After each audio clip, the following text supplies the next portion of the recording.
toutes et à tous pour cette troisième édition de notre série de webinars consacrée à la crise du Covid-19. Donc un rendez-vous désormais régulier avec près de 200 participants la première semaine et près de 300 la semaine dernière, dont un certain nombre qui sont aussi présents aujourd'hui. Donc merci de votre fidélité. L'objectif de ce cycle de webinars est d'ouvrir un espace de partage et de discussion entre décideurs et professionnels du marketing et de la communication pour lancer la réflexion sur ce que la crise va changer dans notre industrie. Donc un objectif qui pouvait paraître dérisoire face à l'urgence de la crise sanitaire semble aujourd'hui avoir trouvé sa justification et son public.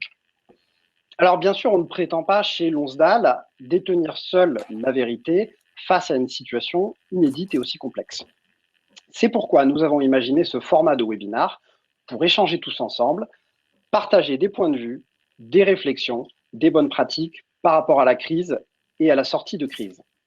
Nous avons notamment le plaisir d'accueillir aujourd'hui Mélanie Guildou de Lagardère Travel Retail, Sidonie Jadot de Clépierre et Alexandre de Palmas de Carrefour Proximité France. Donc je vais laisser à chacun d'entre eux un petit temps pour se présenter plus précisément à vous. Donc Mélanie, si tu veux commencer peut-être.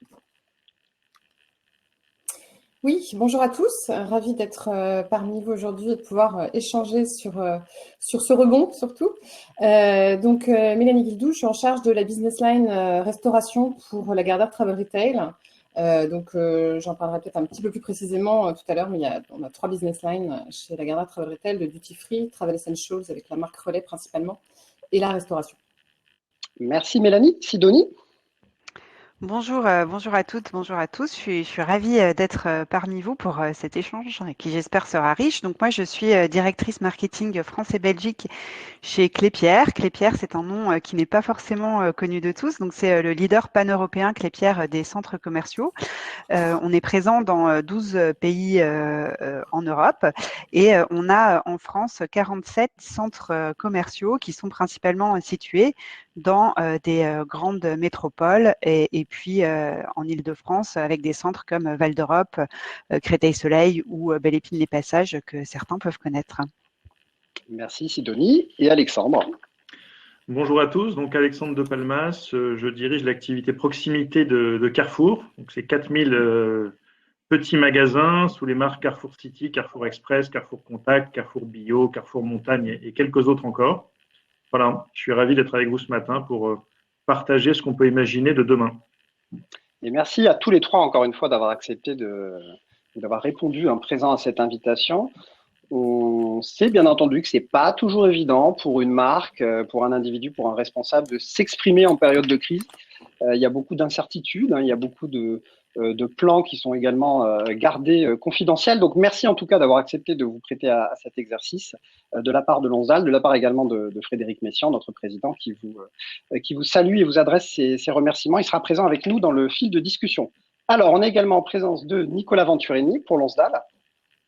Bonjour à tous. Nicolas. Oui, bonjour à tous. Écoutez, moi, je dirige l'activité lieu et enseigne chez Lonsdal, une cinquantaine de personnes au service justement des lieux, des marques et bien sûr des retailers. Et donc, je vous ai préparé quelques petites questions aujourd'hui pour qu'on puisse échanger tous ensemble. Et quant à moi, donc je suis Marc-André Allard, associé directeur innovation et design thinking chez Lonsdal. J'ai le plaisir d'animer ces débats. Et vous l'avez compris, cette troisième session, elle va être consacrée plus particulièrement aux enjeux du retail, de la distribution et des lieux physiques. Et vous pouvez d'ores et déjà noter une 4e édition vendredi prochain qui sera consacrée à des thèmes plus autour de l'entreprise et des thèmes plus corporate, autour du sens et de la confiance, avec des éclairages a priori, notamment sur le monde du travail ou le secteur de la finance. Alors pour le programme de cette session, vous l'avez affiché là en petit sur l'écran, peut-être Nicolas si tu veux le ramener au premier plan. Donc après ce mot d'introduction et de présentation de nos intervenants, nous aurons un partage par Nicolas de Lonsdal de quelques points de vue sur les conséquences de la crise sur les activités retail. Nous organiserons ensuite un premier témoignage et un premier rebond et questions-réponses avec nos invités. Et comme toujours, nous allons essayer de dédier donc un maximum de temps, toute la deuxième partie, la deuxième moitié de ce webinar, à une séance de questions-réponses avec nos invités et nos experts. Donc, vous pourrez à ce moment-là vous exprimer en utilisant l'outil de chat. Je prendrai connaissance de vos questions pour les reformuler et les adresser à nos intervenants. Mais donc, pour l'instant, je laisse la parole à Nicolas pour la présentation de nos points de vue retail, distribution et lieu physique. Merci Marc-André. Alors, la question qui va nous animer aujourd'hui, c'est effectivement quels sont les leviers pour mieux rebondir après la crise et surtout après le confinement ou pendant le confinement, parce qu'on verra que certains points de vente sont évidemment déjà et encore ouverts. Alors cette petite image, juste en introduction, comme nous l'a expliqué notre président lundi, nous ne sommes pas encore en phase de déconfinement en France, mais les modalités en France et en Europe se précisent, dans le monde aussi. Il nous a aussi rappelé, si besoin, le caractère totalement inédit de cette situation. Alors, cette situation est inédite à la fois par son ampleur, dans la mesure où aujourd'hui, aucune aire géographique n'est plus épargnée par le virus, et parce il semble aussi évident aujourd'hui qu'aucun individu peut se considérer comme totalement à l'abri de la contamination. Inédite aussi par sa vitesse, la vitesse de propagation. En moins de 3 mois, quasiment l'ensemble de la population mondiale, plus de 3 milliards de personnes, ont été appelées au confinement. Face à cette situation, évidemment, la situation des retailers, elle, est très contrastée. Alors, quelques chiffres sans rentrer dans les détails. Tous les jours, les chiffres évoluent évidemment. Mais on s'aperçoit que, évidemment, pour la grande distribution, et notamment la proximité, les choses ont évolué plutôt dans le bon sens en termes de business uniquement, bien sûr, avec l'avènement du drive et de la proximité. On le voit, plus 65 à 78% pour le drive, près de plus de 30% pour la proximité. Et plus on va vers les surfaces importantes en grande distribution, plus les chiffres s'inversent. Et on peut noter aussi des comportements d'achat qui évoluent assez rapidement. On voit un trafic qui a baissé de près de 50%, alors qu'un panier moyen a explosé à presque plus de 90%.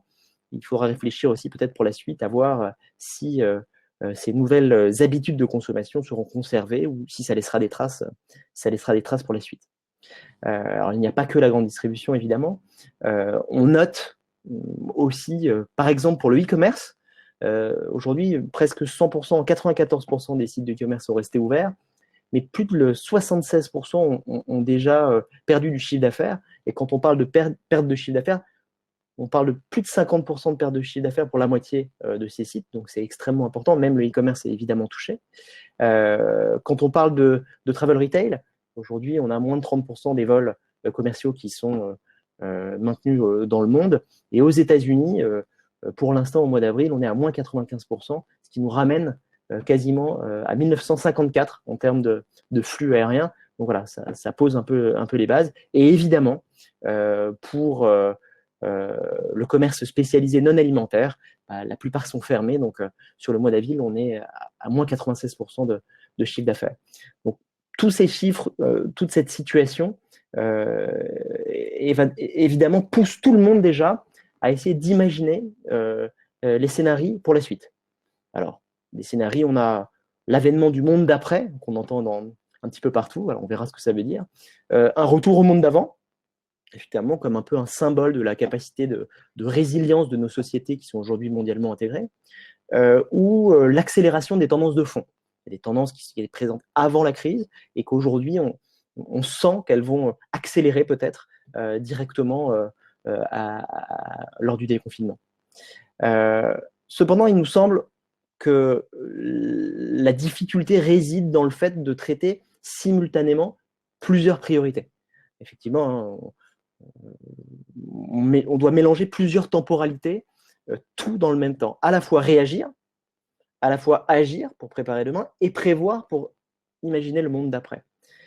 Et là, les quelques dates que vous voyez ici, le 8 avril, donc c'était la réouverture de Wuhan. Le 11 mai, celle prévue pour la France. Le Danemark a déjà commencé. L'Angleterre, ce sera plus tard.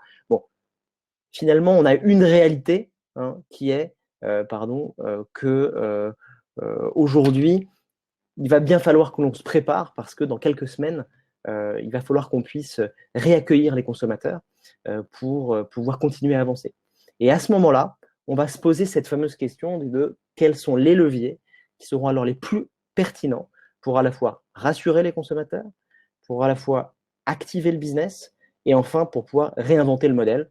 Alors, le modèle d'aujourd'hui ou le modèle de demain, on le verra. Et c'est ces 3 temps aujourd'hui que je vous propose d'explorer ensemble. Un premier temps qui est le temps de la réassurance, donc protéger vraiment. Comment finalement prouver aux consommateurs qu'ils peuvent avoir confiance et continuer à venir dans les magasins ou commencer à revenir dans ceux qui étaient fermés. Un deuxième temps qui sera le temps de l'action. Comment accompagner les consommateurs pour réamorcer les ventes ou pour continuer à les supporter, hein, parce qu'on voit que dans certains points de vente, les ventes explosent. Et le troisième temps, c'est évidemment le temps de la réinvention. Donc, comment repenser les modèles, celui d'aujourd'hui et celui de demain. Ce sera ces 3 grands temps qu'il faudra penser en même temps. Et c'est autour de ces 3 thèmes que je vous propose de discuter aujourd'hui. Alors, ce premier temps, avant de redonner la parole à Marc-André, le temps de la protection, c'est comment assurer la sécurité des consommateurs et des équipes d'ailleurs. Il sera, à mon avis, essentiel, ça l'est déjà pour les magasins qui sont ouverts évidemment, mais il sera essentiel de démontrer ou de continuer à démontrer aux consommateurs qu'ils peuvent avoir confiance afin de fréquenter ces fameux lieux de vente ou ces lieux de vie. Des mesures seront certainement rendues obligatoires par l'État, mais à mon avis, il reviendra aux retailers d'inventer de nouvelles solutions et des solutions sur mesure en fonction de leur territoire, en fonction de leurs clients, en fonction de leurs produits. Et peut-être que justement, la préférence d'une marque ou d'une enseigne pourrait être accordée par le consommateur d'abord par ce critère sécuritaire. Marc-André, je te laisse faire peut-être un premier tour de table autour de ce premier sujet avant de proposer quelques questions structurantes qui nous aideront à faire avancer le débat.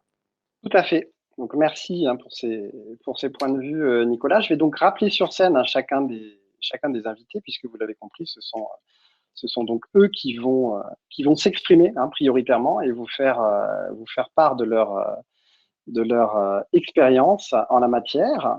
Donc, Sidonie, qui est de retour avec nous, Mélanie et Alexandre. Voilà, donc c'est parfait, on est bientôt au complet. Je vais effectivement faire un petit rapide à nouveau tour de table et vous allez donc réagir. Aujourd'hui, on est dans ce temps baptisé temps de la protection, temps de la réassurance. Le confinement est en place au moins jusqu'au 11 mai.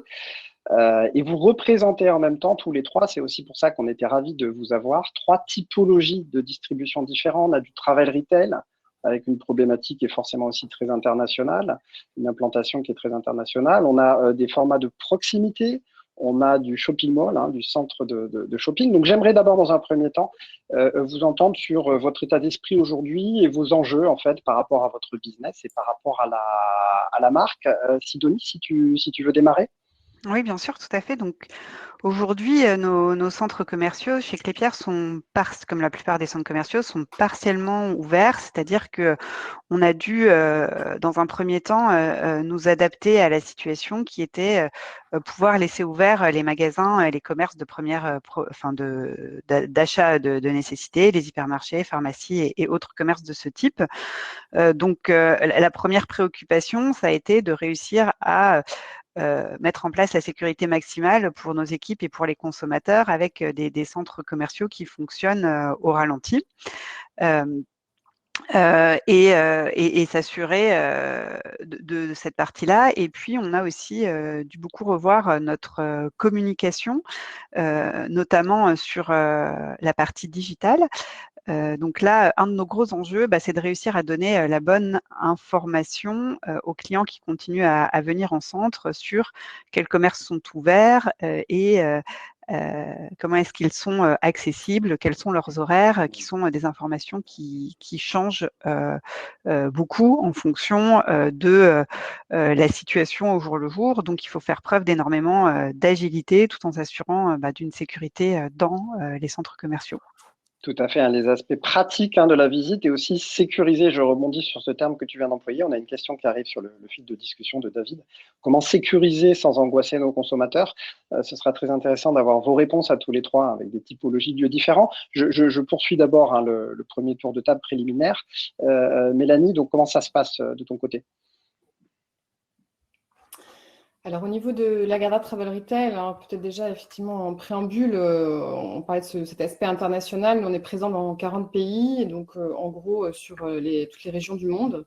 Donc, on a vu aussi la vague arriver, cette fameuse vague. On parlait de Wuhan. Nous, on a plus de 90 boutiques à Wuhan. Donc, voilà, on a bien senti cette, cette vague arriver dès le démarrage. Alors, il y a aussi ce côté espoir, que cette date du 8 avril. Donc, le 8 avril, effectivement, on a, nous, réouvert 88 boutiques précisément à Wuhan. Donc, voilà, un signe aussi encourageant de ce côté-là.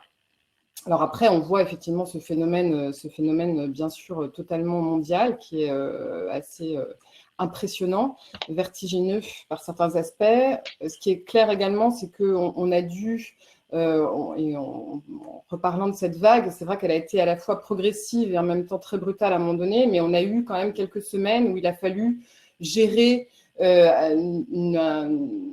trafic qui était différent, des modes de consommation des modes de fréquentation qui commencent à évoluer jusqu'à arriver à la fermeture des unités. Donc on a vécu un petit peu tous ces sujets-là, et je pense que c'est aussi intéressant dans cet aspect de comment rassurer sans angoisser. Et je pense que les réponses qu'on avait pu imaginer il y a un mois seraient, les réponses qu'on apporte complètement différentes.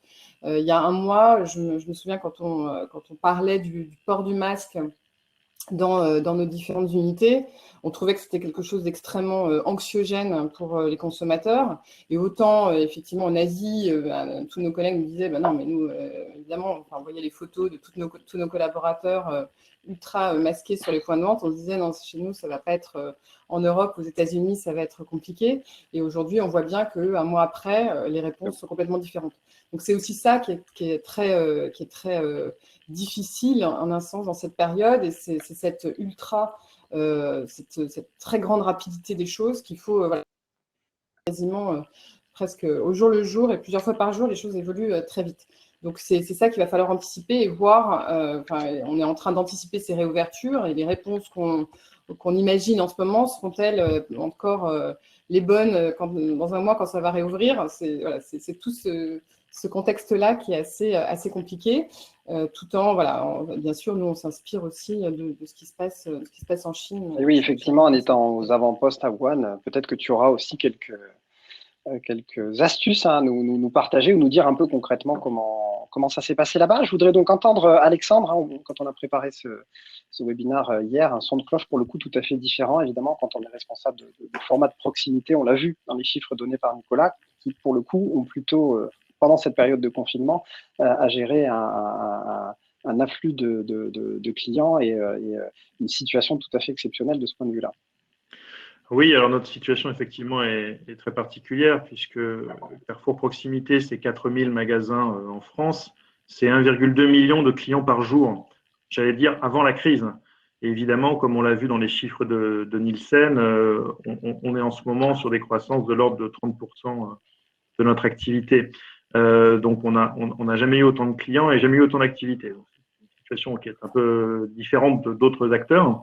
La question de la sécurité, c'est en fait la question qui s'est posée immédiatement. Il y a un mois, la première question, c'était celle de la sécurité de nos clients, la sécurité de nos équipes et la sécurité de nos partenaires franchisés qui opèrent des magasins.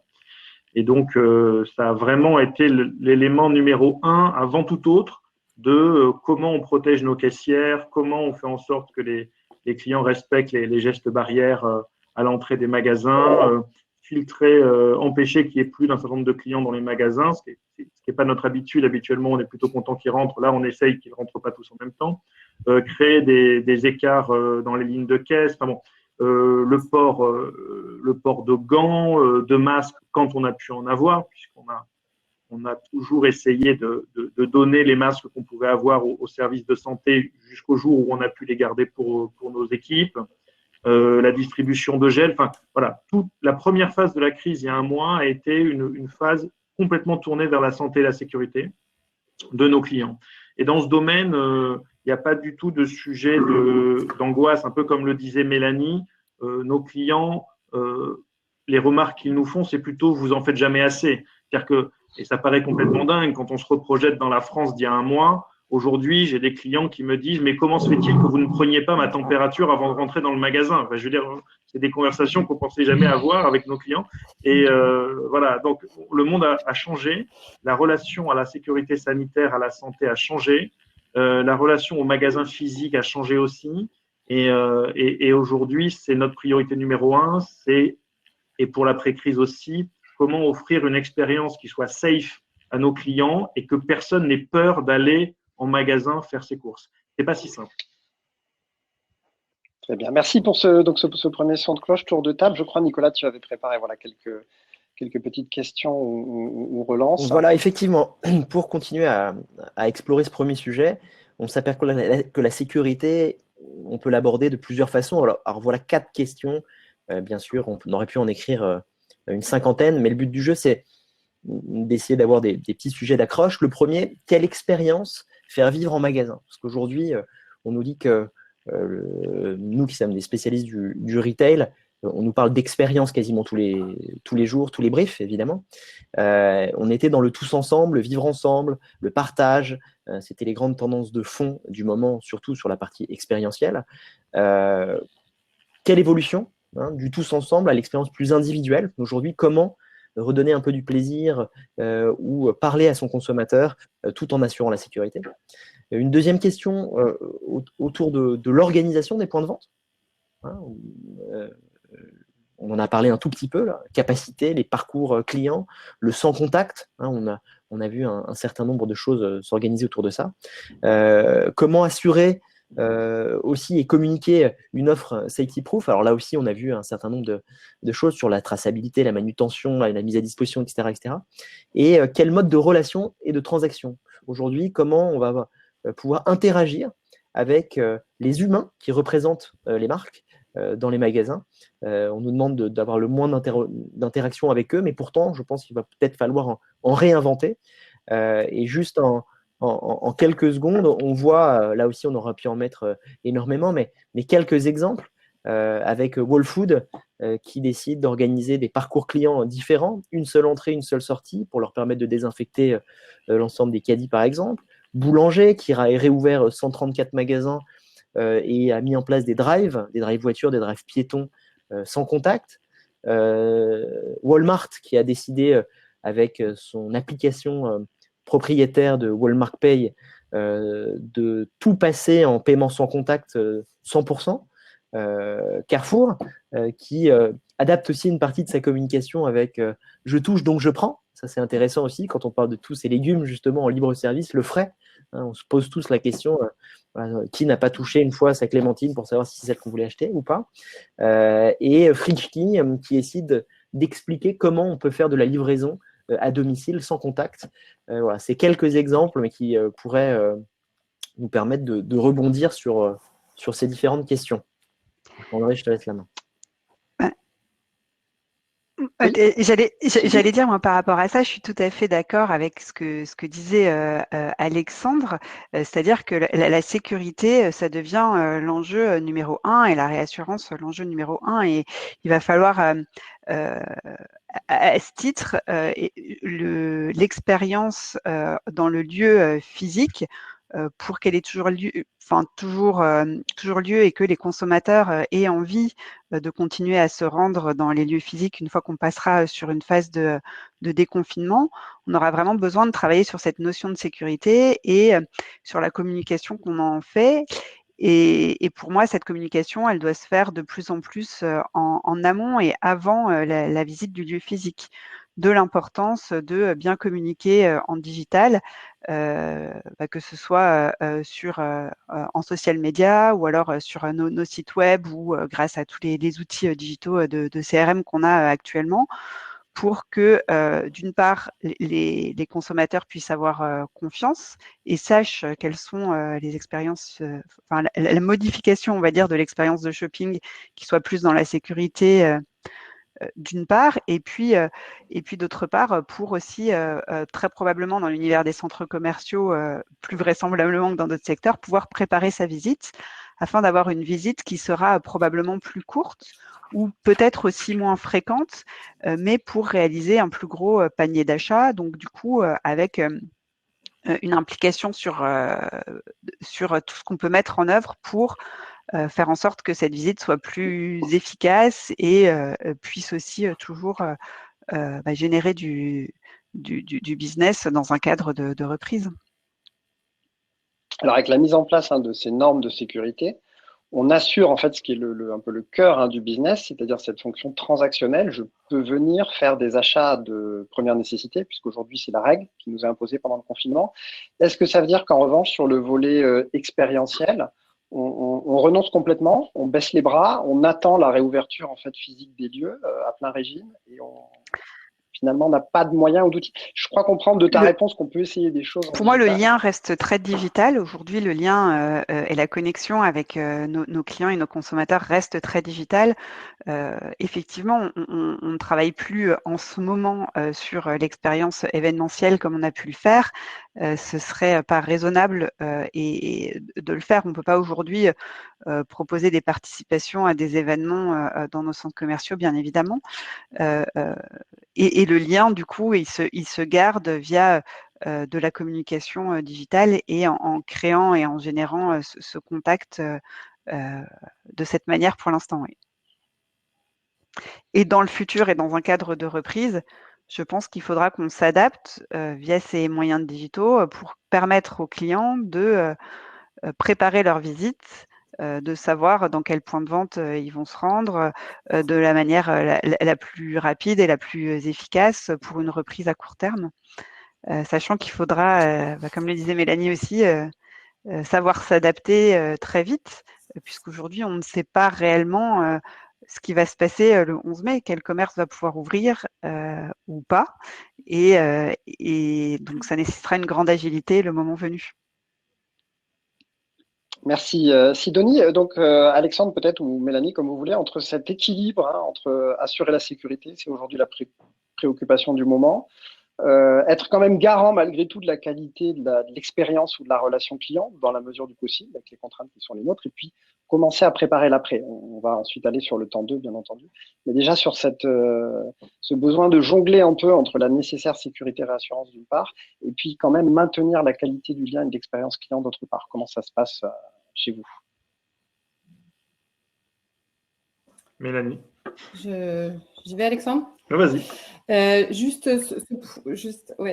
point sur la partie hygiène et sécurité alimentaire, avant de parler de l'expérience, que pour le moment, effectivement, nous, on n'en est pas encore là parce que nous, on est fermé dans énormément d'endroits. Donc, on est vraiment plutôt sur cette phase aussi de préparation de la réassurance du client. Et je pense que sur cette logique hygiène et sécurité alimentaire, il y a beaucoup de choses aussi à faire.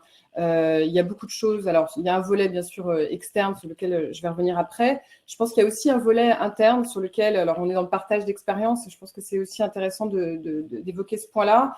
Nous, ce qu'on veut faire aussi, ce qu'on veut mettre à profit aussi du temps qui est disponible aujourd'hui pour certains de nos collaborateurs, une grosse partie de nos collaborateurs qui sont au chômage partiel, c'est de pouvoir se dire, voilà, est-ce qu'on peut aussi apporter sur un volet formation pour être certain que l'ensemble de nos collaborateurs soient formés également à tous ces sujets-là. Il y en a qui ne sont pas forcément chez nous, qui ne travaillent pas forcément dans la branche restauration, mais peut-être que c'est intéressant de pouvoir aussi avoir cette formation sur la logique sécurité alimentaire.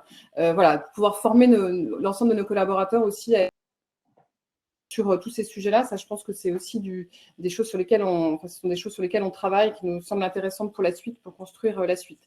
Sur le volet plus externe, il y a évidemment tout ce qui va être extrêmement visible sur le point de vente pour le consommateur, ce qu'on va mettre en place. Et là, je pense qu'on va à peu près tous faire la même chose. Sur la partie restauration, nous, il y a des éléments, des choses qui vont être très différentes entre la restauration plus rapide et la restauration au service à table. J'y reviendrai peut-être, mais la restauration au service à table, il y a énormément de choses à réinventer sur ce sujet-là. si je rebondis sur ce que disait également Sidonie sur la partie digitale, je pense que demain, on peut aussi envisager de mieux travailler sur un côté, par exemple, label, alors qu'il soit digital ou qu'il soit potentiellement aussi affiché sur les points de vente pour rassurer, pour avoir demain peut-être le TripAdvisor de l'hygiène. Est-ce que ce volet, cette ligne hygiène sur TripAdvisor demain, elle va être peut-être surpondérée ou créée? Enfin voilà, il y a aussi tous ces sujets-là qui peuvent être anticipés, réfléchis et qui peuvent demain servir à rassurer le consommateur. Donc voilà, au-delà de parler de l'expérience, je voulais surtout parler de cette partie hygiène et sécurité alimentaire. Très bien, merci pour ce témoignage. Alexandre, pour terminer ce premier tour de table, sécurité d'un côté, expérience, qualité de la relation client de l'autre. Alors, en matière alimentaire, c'est encore un peu particulier parce que d'abord, on est obligé de faire des courses alimentaires et c'est peut-être la première fois, ou enfin, en tout cas, ça fait très longtemps que une partie de nos clients se sent en danger ou se sent menacé de venir faire des courses alimentaires. C'est paradoxal comme situation et je pense qu'aujourd'hui, l'expérience, elle est avant tout une expérience de sécurité. Voilà, donc et ce qui est intéressant, c'est de voir que le client attend plus de nous, entreprises, qu'il n'attend même des pouvoirs publics dans ce domaine. C'est-à-dire qu'il est très exigeant vis-à-vis de l'entreprise et il attend de nous qu'on impose le port du masque en magasin, qu'on impose la prise de température, plus qu'il ne l'attend des pouvoirs publics. Ça fait partie des études qu'on réalise. C'est très étonnant de voir que le consommateur est extrêmement exigeant vis-à-vis de l'entreprise et très demandeur de normes et de contraintes supplémentaires. Là aussi, c'est un raisonnement qu'on n'a pas l'habitude d'avoir. Je réagis par rapport à l'exemple qu'on a vu, le petit écriteau dans un supermarché Carrefour qui dit « si vous le touchez, vous le prenez ». Il n'y a pas très longtemps, c'est le genre d'écriteau qu'on aurait comme étant le pire écriteau d'un point de vue commercial. C'est un truc horrible, si vous le cassez, vous le payez, enfin, c'est un truc abominable. Aujourd'hui, les gens applaudissent à ce genre de dispositif. Ils applaudissent, ils disent « mais oui, c'est formidable, celui qui touche, il le prend, bien sûr ». Donc, c'est étonnant comment le consommateur, en quelques semaines, a radicalement changé son comportement vis-à-vis de ça. Et aujourd'hui, non seulement se plie aux règles, mais les exige, les demande plus dures, attendent de nous qu'on les durcisse. Et l'expérience qu'on lui propose, plus elle sera, j'allais dire, dure d'un point de vue sécurité, santé, hygiène, plus elle sera considérée comme expérientielle d'un point de vue positif par le consommateur. C'est vraiment un paradigme qui s'est transformé radicalement. Et aujourd'hui, il y a un vrai plaisir du consommateur à se tenir derrière sa petite ligne scotchée sur le sol. Il y a une jubilation du consommateur à faire la queue à 1 mètre d'écart avec son caddie sur le parking du supermarché. C'est étonnant. Et celui qui ne respecte pas est rejeté par la masse des consommateurs d'ailleurs, principalement. Donc, il y a vraiment un renversement fort de la logique d'expérience qui est complètement marqué par cet impératif d'hygiène. Alors, après, il y a d'autres expériences quand même qui, en dépit de ça, continuent à vivre. On l'a vu récemment sur tout ce qu'il y a eu sur les origines des fruits et légumes. Le fait qu'on, pour des raisons d'abord logistiques, j'allais dire, on privilégie des fruits et légumes français ou locaux, a été vécu extrêmement positivement par nos clients et fait partie de l'expérience. C'est-à-dire que on veut avoir un masque, on veut se laver les mains, on veut avoir du plexiglas pour se protéger, mais si en plus, derrière un emballage en plastique, on peut trouver les fraises françaises, c'est encore mieux. Mais on voit bien que l'expérience, elle demeure, mais elle reste secondaire par rapport à l'impératif de sécurité qui a tout balayé. Effectivement, je voyais des questions dans le fil de discussion sur la possibilité de garder le lieu physique comme point de rencontre et de vivre ensemble, y compris pendant la période de confinement. Je crois comprendre à travers la réponse que c'est très compliqué, puisqu'effectivement, il y a les normes sécuritaires d'abord, qu'effectivement, on n'est pas censé se rencontrer dans ces lieux-là. Aujourd'hui, ils restent ouverts pour des questions de nécessité. Je voyais encore effectivement beaucoup de reportages hier qui ont été faits sur la réouverture de ce magasin de jardinage quelque part là en région parisienne, et avec tout de suite donc les pouvoirs publics, les médias qui alertaient en disant surtout n'en faites pas la sortie familiale du week-end parce que c'est pas du tout le but. Donc toujours effectivement cette complexité. Alors je crois qu'on a perdu Mélanie en vidéo, mais j'espère que tu es toujours avec nous par le son. Peut-être un dernier mot, Sidonie, je crois que tu voulais t'exprimer, puis ensuite on va bouger au temps numéro 2, un réamorcé, il va être temps de parler de l'action. Je souhaitais rebondir sur le vivre ensemble. Il y a une autre manière de vivre ensemble sans cette proximité physique qui se développe, c'est tout ce qui est autour de la solidarité. Et ça aussi, c'est une forme de vivre ensemble.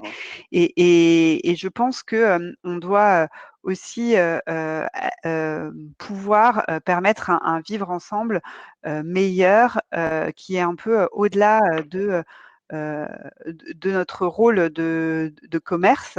Et en ce sens, ce qu'on essaye de faire, nous, en ce moment, chez Clépierre, c'est de pousser d'un point de vue local en termes de communication, toutes les initiatives solidaires qui sont prises, soit par des associations locales, soit par des personnes locales, et mettre en avant ces démarches solidaires pour aider à aller plus loin. Et c'est une forme différente de vivre ensemble.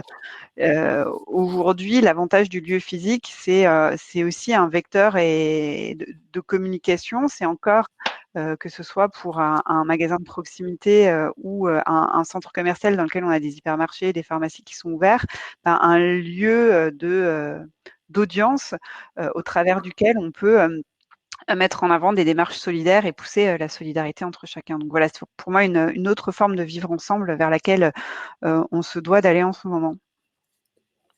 Très belle réponse, effectivement, à cette incapacité d'être ensemble tous au même endroit en même temps et avec toute cette proximité physique, mais de réinventer effectivement cette manière plus à distance de vivre ensemble. Je vous propose de passer donc au second temps, celui qu'on a baptisé réamorcer le temps de l'action. Je vois qu'on a déjà beaucoup d'ailleurs de questions dans le chat qui portent là-dessus. Comment ça va se passer après? Quel est le témoignage, notamment sur la réouverture le 8 avril à Wuhan? Donc là, nos participants sont impatients de vous entendre aussi là-dessus. Alors sur ce deuxième thème de réamorcer le temps de l'action, alors il est bien sûr lancé. Comment accompagner les consommateurs? Qu'est-ce qu'on peut mettre en place pour justement les aider à revenir dans les magasins, plus au-delà de la sécurité? Et bien sûr, ne pas oublier aussi se relancer ou soutenir et continuer à soutenir les ventes. Comment faire? Et on pense qu'il y a des actions, à mon avis, concrètes, immédiates pour réactiver. On parle beaucoup d'activation aussi. Voilà, quelle typologie d'activation pour être à la fois non pas dans le racolage commercial et à ce moment-là essayer vraiment d'avoir un contre-effet, voilà. Où est la mesure pour essayer de réactiver ces différents éléments? Peut-être qu'on peut en quelques secondes passer sur les questions, ça nous permettra de discuter ensemble. Voilà, comment séquencer la reprise des dépenses? Parce que évidemment, une partie de la population a perdu du pouvoir d'achat, mais une partie a aussi peut-être envie de reconsommer. On parle de revenge shopping. Donc, on l'a vu avec un des exemples là, la réouverture de la boutique Hermès en Chine, qui, le jour de son ouverture, a fait le plus gros chiffre de l'histoire d'une boutique Hermès en Chine. Bon, voilà. Ou la queue devant les magasins qui réouvrent. La précommande, les bons d'achat. Voilà. Comment essayer de reséquencer tout ça? Quel service et quel contenu complémentaire offrir? On a vu fleurir aujourd'hui un certain nombre de contenus, soit gratuits, soit d'accompagnement pendant le confinement, etc. Quid de ce qui va se passer une fois qu'on sera déconfiné? Est-ce qu'il y aura des nouvelles habitudes? Que proposer de nouveau aux clients du e-commerce? Aujourd'hui, beaucoup de gens se sont, par obligation, un petit peu rendu compte qu'ils pouvaient faire beaucoup de choses avec leur téléphone ou leur ordinateur. Comment faire une fois qu'on sera déconfiné? Et enfin, quelle campagne d'activation mettre en place? Déjà, s'il faut en mettre en place. Est-ce qu'il faut parler de prix? Est-ce qu'il faut parler de plaisir? Est-ce qu'il faut parler de sens? Voilà, beaucoup de choses ouvertes, en tout cas, à la discussion sur ces sujets-là. Et 3-4 exemples très rapides pour soutenir tout ça avant de vous laisser la parole. Hermès, je vous en ai parlé rapidement. Une activation autour des bars solidaires, où vous pouvez dès aujourd'hui acheter des bières dans des bars ou des repas dans des restaurants en avance pour essayer de soutenir aussi vos restaurateurs ou vos cafés de quartier qui malheureusement ne sont pas ouverts. Mais voilà, vous payez un petit peu en avance et vous irez en profiter ensuite. Decathlon, mais il y en a plein d'autres qui proposent gratuitement des cours d'accompagnement, leur club de sport pour garder le contact avec leurs clients. Alibaba avec son appli Buy Plus qui vous permet d'aller visiter n'importe quel mall dans le monde et d'acheter les produits sans quitter votre canapé. Ou encore les 3 Suisses, voilà, qui décident de faire des campagnes d'activation sur le plaisir et de rester quand même sur quelque chose positif. Voilà, je vous rends la parole. Alors, la reprise, justement, le réamorçage, la question qu'évidemment toutes les enseignes se posent. Mélanie, tu es donc revenue à l'écran. Je crois que ton flux vidéo coupe de temps en temps pour des raisons techniques, mais du moment qu'on t'entend, tout va bien, puisque je souhaitais te donner la parole, justement, pour savoir si tu pouvais déjà partager quelques leçons, quelques enseignements de cette réouverture des boutiques à One le 8 avril. J'ai beaucoup de questions dans le fil de discussion à ce sujet-là. Oui, vous m'entendez bien? Oui, c'est parfait. D'accord, parfait. Oui, effectivement, c'est intéressant de voir qu'il y a beaucoup de questions. Et il est vrai qu'on a publié un post sur LinkedIn il y a quelques jours sur cette réouverture. Et je crois que ce post a atteint des sommets en termes de visualisation et de likes, ce qui prouve aussi qu'on attend tous cette lumière au bout du tunnel. À One, ce qui est intéressant, alors déjà peut-être ce qui est à prendre aussi en compte, c'est que nos équipes déjà sur place avaient toujours, même dans le cadre de la fermeture, donc là-bas, avaient gardé le contact avec leurs consommateurs en réinventant en fait une autre façon de vendre, puisque donc là on était sur l'aéroport était bien entendu fermé, et donc ils ont mis en ligne, ils faisaient des live streams sur les réseaux sociaux pour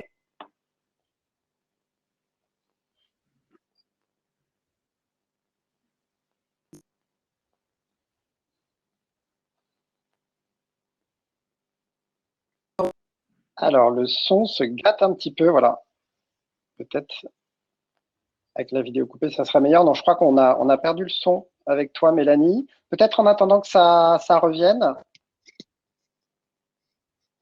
Peut-être en attendant que ça revienne, Alexandre ou Sidonie, donc sur cette question de la reprise, comment est-ce qu'on l'anticipe, comment est-ce qu'on la prépare, qu'est-ce qui est du coup en préparation pour le 11 mai, on va dire, au plus tôt, ou en tout cas dans les jours ou les semaines qui suivront. Alors, Alexandre, peut-être? Oui, alors nous, on est dans une situation paradoxale parce qu'on ne s'est jamais arrêté, et donc on va pas reprendre.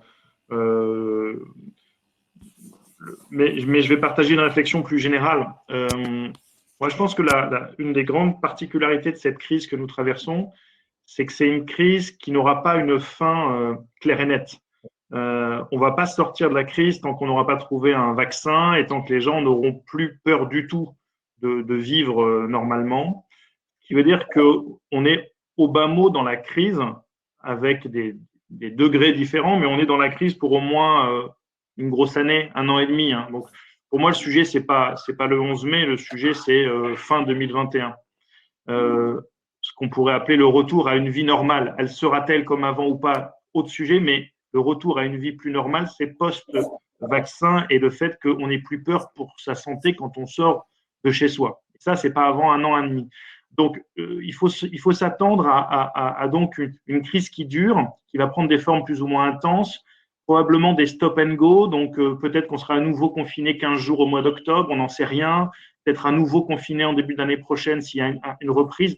Rappelez-vous que sur d'autres crises, comme le SRAS ou le MERS, vous avez eu des pics comme ça à 3 mois d'écart, des retours. Donc, il faut absolument se mettre dans l'idée qu'on est dans une crise qui va durer, une crise longue. Et puis, le deuxième élément de cette crise, c'est que ça va être, cette crise sanitaire, elle va très vite devenir une crise économique majeure. On a vu que en 15 jours de confinement, le PIB français a perdu 6 points au premier trimestre. Le deuxième trimestre va être absolument terrible et probablement qu'on ne retrouvera pas le niveau de PIB de 2019 avant plusieurs années. On ne veut pas jouer les oiseaux de mauvais augure, mais c'est assez probable. Donc la préoccupation économique va être majeure et préparer la suite, la reprise, dont je pense qu'encore une fois, elle n'est pas pour tout de suite, c'est avant tout se mettre dans une situation de proposer des produits et des services qui correspondent à des clients qui auront, pour la plupart d'entre eux, un gros sujet économique avant de parler du reste. Voilà. Rappelez-vous que la crise de 2008, la crise financière, qui n'avait rien à voir, mais la crise de 2008, c'est le moment où les hard discounters, les Lidl, les Aldi, ont vu leur part de marché exploser en France. Voilà, donc je pense qu'on va avoir des mouvements sur les différents canaux de distribution, les différentes enseignes, qui vont être beaucoup conditionnés par la crise économique qui va suivre nécessairement la crise sanitaire. Donc Alexandre, vous pensez que la partie la communication des marques sera plutôt sur le prix, la promotion et l'accessibilité aux produits dans les semaines et les mois à venir? La communication, je ne sais pas, mais je pense que l'élément économique doit être absolument central. On aura un phénomène de polarisation comme d'habitude, c'est-à-dire vous aurez soit des produits à très grosse valeur ajoutée qui continueront à avoir du prix, beaucoup de valeur, et puis vous aurez nécessairement le besoin de se regrouper vers des produits moins chers, essentiels. Voilà. C'est comme d'habitude le milieu qui souffre. Mais je pense que tout ce qu'on va pouvoir se dire sur les nouvelles tendances, sur les changements de comportement, sera à mesurer à l'aune de la crise économique, encore une fois, je pense, sans précédent, dans laquelle on est en train de rentrer. Effectivement, c'est un thème qu'on a travaillé hier dans la préparation de ce webinaire sur lequel on reviendra plus en détail dans le temps numéro 3, le temps de la réinvention. Peut-être pour clôturer le tour de table avec Sidonie, ensuite on reviendra à Mélanie, désolé, tu as été coupée sur la fin de ton intervention. Peut-être donc Sidonie sur ce sujet du réamorçage, de la reprise anticipée, quel horizon, de quelle manière. Je voyais notamment dans le fil de discussion des questions, est-ce qu'il va y avoir certaines catégories d'offres et évidemment, on trouve toute une pluralité d'offres dans les centres commerciaux, donc une catégorie d'offres qui va peut-être ouvrir avant les autres. Est-ce qu'il y aura aussi un phénomène comme ça de priorisation, on va dire du plus nécessaire au moins nécessaire? Enfin, en gros, comment tout ça est anticipé et va se mettre en place?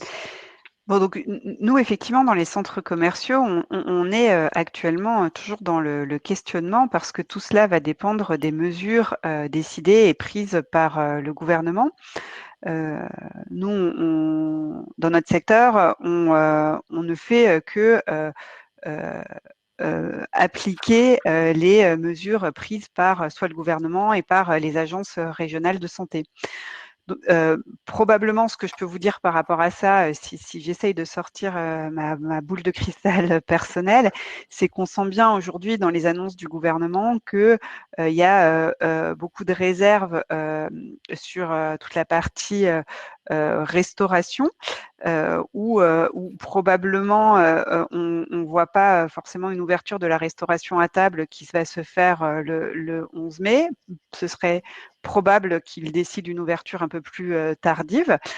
Sur la restauration à emporter, ce serait probable que ce soit plus tôt. On a les deux types on a les deux types de restauration dans nos centres commerciaux. Et puis après, on peut imaginer qu'entre les deux, entre le commerce de stricte nécessité et puis la restauration, il va y avoir différentes étapes d'ouverture et de réouverture en fonction du type de commerce. Est-ce que le gouvernement va se prononcer sur tout ce qui est service avec un contact personnel du type coiffeur, institut, etc., dans une ouverture plus tôt ou plus tardive? Donc ça, on ne le sait pas aujourd'hui. Et c'est ce qui fait qu'il faudra qu'on s'adapte au fur et à mesure. En termes d'opération de centres commerciaux, c'est assez complexe. On a parfois des centres avec plusieurs centaines de boutiques et de points de vente qui ne sont pas tous réunis au même endroit. Donc nous, ce qu'on prépare actuellement, c'est comment est-ce qu'on va permettre à nos commerçants, comment on va leur donner la bonne visibilité de leurs ouvertures, qui vont probablement se faire au fur et à mesure, pour s'assurer de diriger du trafic chez eux.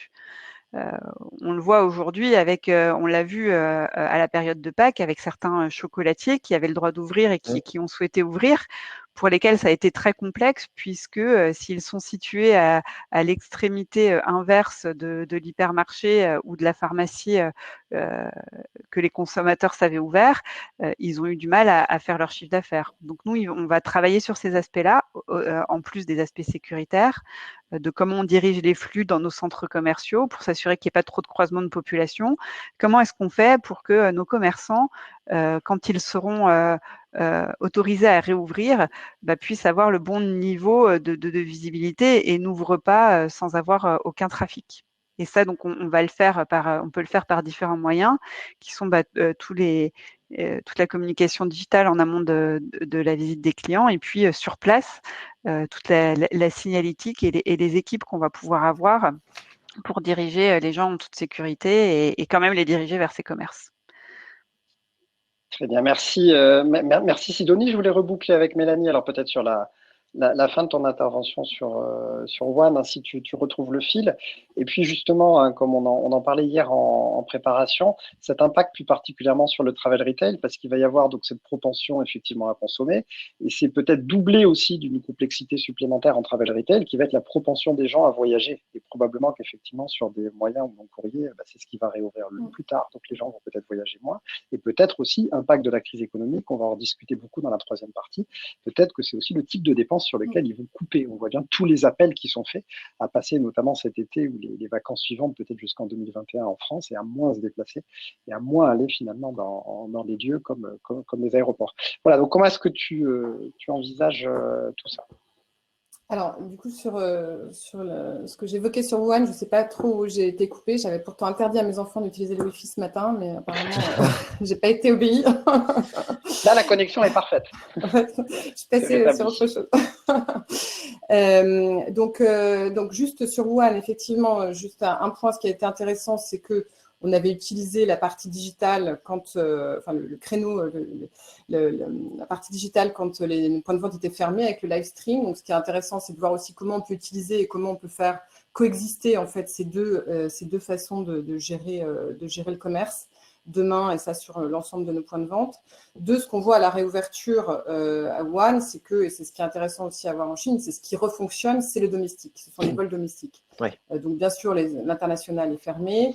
Donc ça aussi, par rapport à la façon dont le travel retail va se réorganiser ou réévoluer demain, ça c'est vraiment clé également. C'est bien sûr tout ce qui est à proximité. Donc on parlait hier des déplacements. Donc évidemment, il y aura sans doute le vélo avant. Il y aura le train sans doute en deuxième vague. Les avions, ça sera bien sûr le domestique avant et l'international, enfin d'abord le régional et ensuite l'international. Donc effectivement, quand on parle de ce mouvement, il y a fort à parier qu'il y ait encore plusieurs étapes et que le bout de cette crise et que ce rebond intervienne, enfin il y a plusieurs rebonds et qu'en tout cas on en voit le bout dans plusieurs années, effectivement. Donc par rapport à la Chine, je pense que c'est ça qui est intéressant à voir. Après, il est certain qu'il est assez difficile de tirer des enseignements de ce qui se passe en Chine parce que les habitudes de consommation sont quand même extrêmement différentes. Voilà, ce revenge shopping avec ces chiffres incroyables, la réouverture de la boutique Hermès, je ne suis pas sûre qu'on voit la même chose exactement en Europe demain, aux États-Unis, donc à mesurer. De la même façon, quand on se dit, voilà, le local, ça paraît clé en Europe, par exemple. Quand j'en discute avec mon collègue qui est patron de la Chine, quand on parlait du local, il dit non, surtout pas le local. Chez nous, en fait, le local, c'est pas rassurant. Donc, eux, ils veulent ce qui est plus loin parce que en termes de produits alimentaires. Donc, il faut faire attention à ces benchmarks-là. En tout cas, effectivement, dans notre industrie, nous, on a vraiment on est assez impacté quand même entre effectivement le transport. Nous, on pourra réouvrir nos boutiques quand les transports refonctionneront. Avec les différentes vagues que j'évoquais tout à l'heure. Et puis ensuite, nous, dans nos consommateurs, il y a deux principaux types de clientèle. Un, donc le business, la clientèle business, et deux, la clientèle loisir. Donc la clientèle business, aujourd'hui, on voit bien aussi qu'on a énormément de difficultés à se projeter sur ce que cette clientèle-là va devenir dans le futur. Aujourd'hui, tout le monde est expert Teams, Teams ou Zoom, je ne sais pas, avec quelques problèmes de connexion parfois, mais en tout cas, tout le monde a changé sa méthode, sa façon de travailler en quelques jours et quelques semaines. Donc demain, cette clientèle business, qu'est-ce qu'elle va devenir, quelle proportion, enfin quelle est la fréquence de ses déplacements va forcément évoluer. Donc il va falloir qu'on voit comment ça évolue. Et puis la clientèle loisir, on en parlait tout à l'heure, voilà, évidemment du local avant de réaborder d'autres choses. Donc ce qui est important, et en travel retail, ce qui est clé, et on en reparlera sans doute dans la dernière partie, mais c'est de pouvoir aussi, ce qui est important chez nous, c'est cette diversification aussi de nos différents réseaux. Effectivement, on est très content dans ces cas-là d'être présent aussi bien dans les stations de métro que dans les gares ou que dans les aéroports domestiques ou internationaux. Un peu moins internationaux en ce moment, mais Ouais. en tout cas, c'est important d'avoir ces différents canaux. Juste une question sur l'offre. Alors, Juste une question sur l'offre. Justement, Nicolas, Juste. il nous reste moins de Ouais, mais 10 on va être minutes bon. pour Juste une question sur l'offre. Tu penses qu'on travaille, nous, régulièrement sur les aéroports et on sait que les offres sont, l'offre, qu'elle soit alimentaire ou produit, beaucoup tournée sur le tourisme. Est-ce que tu penses que les offres en aéroport vont aussi être réadaptées pour mieux coller au relancement de l'offre des voyages domestiques dans un premier temps? Est-ce que tu penses qu'aussi ça va impacter à la fois la restauration et les points de vente? Très sincèrement, c'est un petit peu tôt pour se projeter là-dessus, surtout qu'on est en général sur des contrats qui sont quand même assez longs. Donc, quand nos unités sont construites, voilà, on ne peut pas les changer du jour au lendemain. Donc, si on a travaillé, par exemple, avec une marque locale, voilà, on ne va pas pouvoir transformer l'offre du jour au lendemain. Donc, ça, il va falloir qu'on voit comment on peut adapter ça. En tout cas, il est certain que une des grosses interrogations aussi, c'est ce report. Est-ce que le consommateur va être plus rassuré par une marque à forte notoriété, voilà, une marque internationale ou autre, ou alors par une enseigne qui va être plus faite sur mesure par un opérateur et qui va permettre vraiment de répondre au plus juste à ce qu'on aura compris de cette attente locale. Okay. Moi, je pense que ça peut effectivement compter beaucoup demain. En revanche, là aussi, la complexité, c'est cette durée de contrat et voilà, le fait qu'il va falloir prendre un petit peu de temps pour pouvoir s'adapter à ça. Alors, il nous reste 5 minutes pour repenser l'après, le temps de la réinvention. Donc, il va falloir être concis et efficace, avec beaucoup de questions qui arrivent dans le chat. Je les synthétise du coup un petit peu toutes et qui en gros tournent autour de l'aspect économique des choses. Impact de la crise, est-ce que les marques, les enseignes auront déjà l'argent nécessaire pour faire face, pour s'adapter à tous ces changements-là et à ces nouveaux coûts d'exploitation, d'une part, et est-ce que les consommateurs, dans leurs arbitrages aussi, vont vraiment intégrer dans leur comportement d'achat ces préoccupations environnementales, cette envie de relocalisation, quand on sait que derrière, c'est cher. Et on note plein de choses très intéressantes. La préoccupation environnementale, est-ce qu'elle va résister à toute cette crise-là ou pas? Ce phénomène de relocalisation, alors, on le voit qu'en Chine, ce n'est pas forcément quelque chose de prioritaire, mais en tout cas intéressant. L'humanisation, l'entraide, on a vu beaucoup de choses d'individus, en tout cas qui prenaient la parole. Comment ça va se passer? Est-ce qu'il faut plus les intégrer? Est-ce que certains modèles économiques vont être complètement remis en cause? Et on en discutait un tout petit peu hier, mais les questions du chat ont devancé notre slide, mais quid de la compatibilité de tout ça avec la situation économique actuelle et à venir? Oui. Sidonie, justement, on parlait hier de cet aspect local, de ce positionnement finalement de l'enseigne. Tout à fait. Est-ce que c'est... Effectivement, je pense qu'on a tous des initiatives de responsabilité sociale et environnementale qui ont été très axées sur le côté bien souvent environnemental.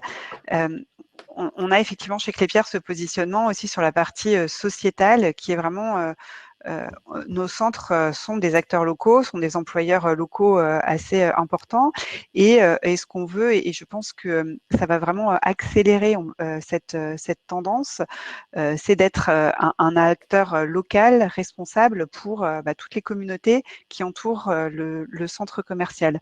On peut imaginer plein d'initiatives. J'ai vu qu'il y a des questions sur les initiatives concrètes, mais ça peut être mise à disposition de certains de nos locaux, par exemple pour les femmes qui sont en ce moment victimes de violences. Ça peut être aussi mettre à disposition nos locaux pour réaliser des collectes solidaires, des dons du sang ou autres problématiques tout à fait locales. Donc, on a au niveau de nos centres énormément de partenariats avec des associations qui font qui ont leur valeur d'un point de vue sociétal, et ça c'est clairement une des choses vers lesquelles on va aller de plus en plus parce que ça correspond aux attentes de nos clients et aux besoins d'entraide qu'on a tous en ce moment. Et je dirais aussi un point sur le côté économique. Oui, il va falloir il y a une question qui a été posée sur est-ce qu'on va pouvoir se le permettre financièrement. Je pense que oui, c'est des choix différents en fait. On a pu mettre en marketing et en communication des moyens sur certaines choses qu'il va falloir qu'on travaille différemment et qu'on réalloue sur d'autres. Typiquement, Et Alexandre, côté Carrefour, hier en préparation de ce webinaire, donc tu mentionnais Act for Food, hein, je pense que beaucoup d'entre nous connaissent ce programme Carrefour. Ça a préexisté à la crise, ça mettait en avant un certain nombre de valeurs. La crise, tu nous disais, d'un côté, une accélération de ce programme-là peut prouver sa pertinence. Et puis, d'un autre côté, il va falloir composer avec la réalité cette crise économique et cette tension sur le pouvoir d'achat. Comment est-ce que tu vois finalement cette double injonction, cette tension à l'avenir dans les mois et les années qui viennent? Elle va être très forte et pas évidente à concilier. Effectivement, les tendances, pour répondre à la question sur les tendances, notamment environnementales au sens large, je pense qu'elles ne vont pas disparaître, elles vont continuer. Probablement qu'au sein de ces tendances, les actions vont peut-être changer un petit peu dans les priorités. Je prends 2 exemples très rapidement. Je pense que la préoccupation sur l'origine des produits, on a des initiatives autour des filières qualité Carrefour depuis 30 ans, autour de la blockchain pour rassurer sur l'origine des fournisseurs. Je pense que ça va devenir encore plus fort. Je pense que la préoccupation de l'origine et de toute la chaîne jusqu'à votre assiette va être encore plus déterminante demain. Et d'autant plus qu'on va avoir des défaillances économiques chez nos approvisionneurs, chez certains d'entre eux. Et donc, on va avoir une responsabilité presque de leader de filière de devoir s'assurer que notre agriculteur au bout de la chaîne, il est toujours là pour nous produire les produits que les industriels vont transformer et qui vont arriver chez nous. Donc, il y a une responsabilité économique qui rejoint la préoccupation environnementale. À l'inverse, on avait un grand combat pour la réduction de la protection des emballages autour notamment des fruits et légumes. Vous voyez, là, ce qu'on vit depuis un mois, c'est que le fruit et légumes en vrac est boudé, le fruit et légumes emballé est plébiscité. Ça, c'était pas ce qui était anticipé, évidemment. Donc, forcément, ça ne veut pas dire qu'il ne faut pas lutter contre le plastique, mais très certainement, on va rester dans une logique d'emballage d'une manière ou d'une autre parce que ça renvoie un message de protection du produit, ça renvoie au point qui touche achète. L'emballage vous protège de ça. Et donc, ça, c'est un élément qui va changer en termes de priorité. Sur la dimension économique, je pense qu'une des réponses que nous, on va mettre en avant, c'est la marque propre. Ce sont les marques Carrefour qui ont 2 avantages. Un, on en maîtrise totalement l'origine et on est capable de s'engager, nous, très fortement sur d'où ça vient, qui a touché, la composition, l'origine française, voire régionale, voire locale. Et puis, d'en maîtriser le prix et notamment d'être sensiblement moins cher. Donc, je pense qu'il y a là une responsabilité des distributeurs qui sont aussi quelque part des producteurs de mettre en avant des produits mieux connus et moins chers. Mais la dimension économique sera, pour moi, déterminante, structurante dans les 18 mois qui viennent. Fondamental, merci. On avait une question sur le chat très précis sur le vrac d'Hélène, effectivement, qui aujourd'hui souffre énormément pendant la période de confinement et devra probablement se réinventer. Je vois qu'il est 11 heures légèrement passé, donc j'invite ceux qui ont de toute façon un impératif parmi les participants, ils doivent se connecter à faire un tour sur l'onglet sondage. Puisque effectivement on vous propose un petit sondage sur les thèmes qui vont être abordés la semaine prochaine. Donc n'oubliez pas de faire un petit tour là-dessus et de voter sur les différentes thématiques qu'on va aborder. On va parler donc au niveau plus corporate, marque entreprise, on va parler de sens de confiance et de résilience avec des thèmes comme le welfare branding, l'entreprise à distance et le travail. Donc comment le travail effectivement se réinvente. Voilà, donc n'hésitez pas à passer voter pour les thèmes avant de vous déconnecter et peut-être pour ceux qui souhaitent rester avec nous un dernier tour de table, un mot de la fin. Mélanie, peut-être, je crois que tu t'es encore peu exprimée sur cette thématique là, du monde d'après.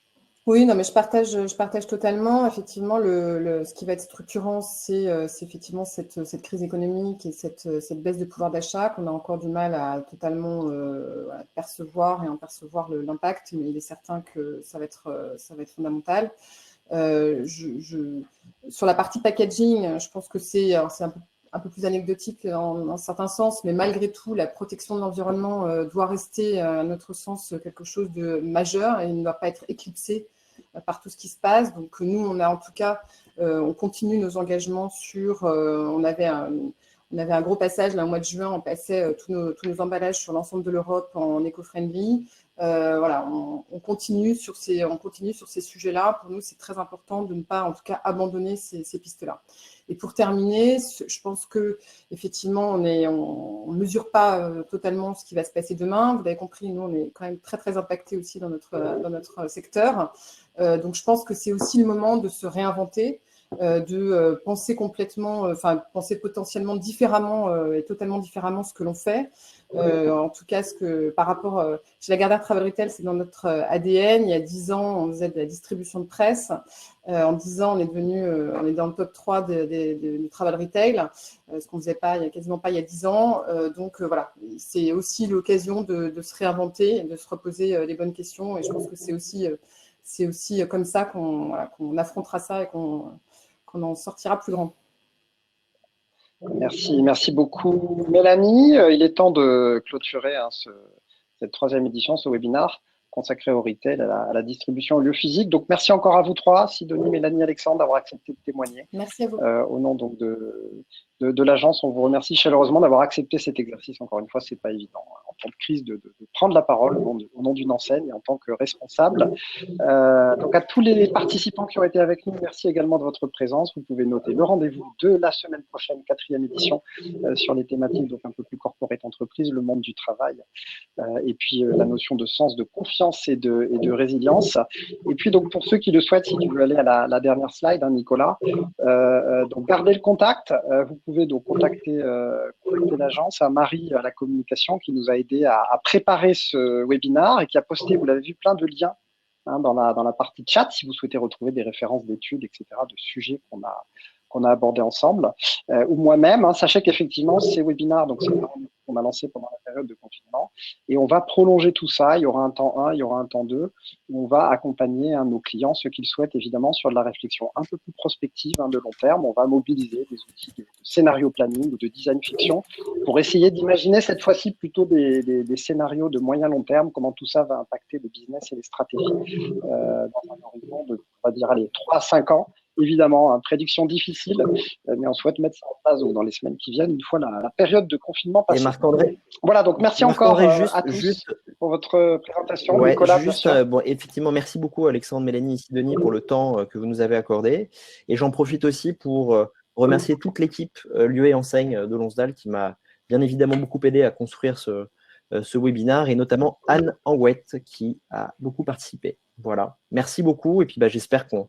N'hésitez pas si vous avez des questions plus particulières, on est à votre disposition. Merci à tous. Au revoir. Bonne journée. À bientôt. Portez-vous bien. À bientôt. Ciao.